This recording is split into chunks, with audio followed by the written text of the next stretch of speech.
বন্ধুরা, আমি চিকেন পকোড়া ভাজতে চলে এসেছি। দেখো এতগুলো ভাজা হয়ে গেছে। আর চিকেনটাকে ম্যারিনেট করেছি সোয়া সস, নুন আর পেঁয়াজ আদা রসুনের পেস্টের রস দিয়ে দিয়েছি।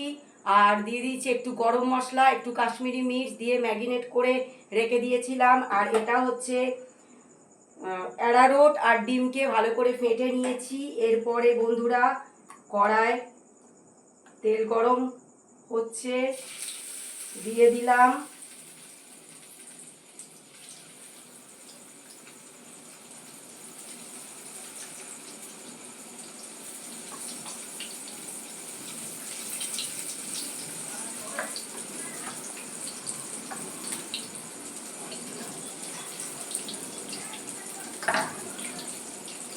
তো তোমরা ভিডিওটা দেখবে আর লাইক কমেন্ট শেয়ার করে আমার পাশে থাকবে।